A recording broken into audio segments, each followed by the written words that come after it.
It is Judgment Day for Landinar into the void. So we are gonna start ugly to the indifferent and then to the good. Being that it is an indie game, it's going to sound like I am bashing all over it, but I will kind of take it easier on the game than had it been developed by a AAA studio, an AAA studio as it were. So the bad, let's start with that. There are many bugs, many bugs in the game. It is woefully unoptimized. I got frame drops constantly in fights and outside of fights.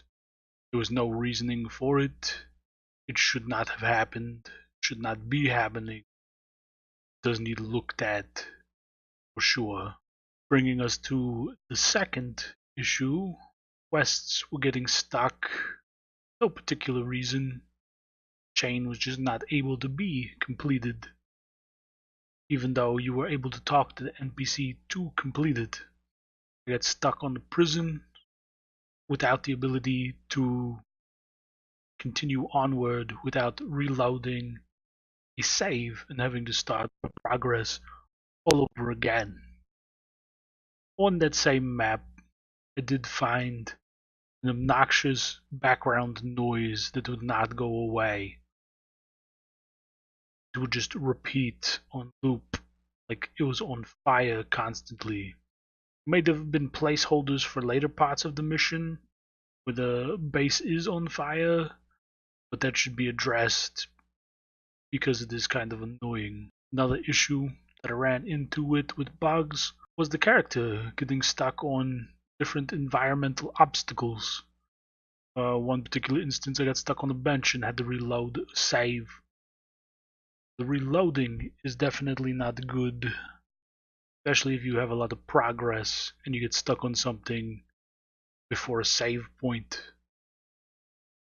Then I fall into the UI where the bugs of that were kind of obnoxious. The questing arrow wanted to send me wherever at times, not pointing anywhere near the direction of the quest I was trying to do was. It's not good. It's quite annoying to follow, the breadcrumbs only to end up staring at a wall. Then, second thing that annoys me but is not critical was the fact that the quest markers would stick on the map even after you completed the quest. And I really hate that. I like things clean and orderly. So it bugs my OCD, but like I said, not critical. One of the other things I noticed was you were able to create an NPC fleet, or a little NPC helper. When I created it wasn't a big deal for me because it was a good bug in this instance, but it created like 4 or 5 ships that were following me around. That in itself is pretty cool. I like the fleet aspect. But in the game, you travel through hyper gates, hyper lanes. The NPC ships can knock you out of alignment with either one of these, send you all over the place, or getting stuck on obstacles yet again when you're using the autopilot. It's not fun to come back when you go to get up real quick, come back and your ship's just humping a jump gate. Noxious. The range that things are avoided by your autopilot needs to be tuned, possibly. And then the last one, of course, would be when the docking port doesn't line up with the object that you are trying to dock with. It happened several times. I'm not sure what caused it, but I would just dock up and I'd be walking into a wall before I realized, oh, I'm not aligned with the port. That it covers most of the bad for the game, so there were bugs that need to be ironed out. This is what it is. It is an indie game, so keep that in mind. To the indifferent, where I found the music. Music was obnoxious at the best, I can say. I have this jazz riff that is just stuck in my head on repeat from the game. Didn't fit the situation at hand, didn't match a lot of the scenarios, but it was the same riff over and over for like hours. I had to turn the music off. So the music, it needs either to be just turned off when you're playing the game, or needs diversified, as it were. The UI was simple for what you needed it to do. It was, you know, simple indie game. Didn't need to be complex. However, I did have an annoyance with having to turn multiple things in to an NPC where I had to click through the conversation repeatedly where I could turn them all in. So maybe a bulk option needs to be added for that and for trying to sell multiple different things to a vendor.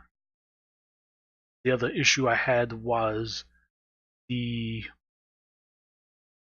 UI would sometimes bug out and I wouldn't be able to change my input commands from my keyboard or my mouse.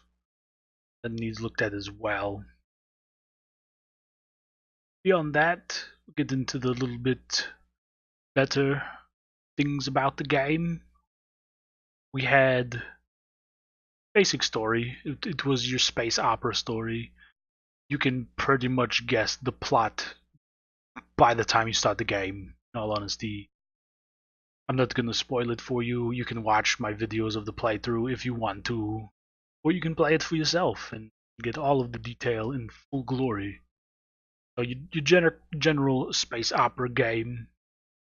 Questing was very linear. Point A to point B to point C. You would do one thing to unlock one thing. It's very simplified. They did diverge and go into a few different main stories. There wasn't any real choicing in the game, though.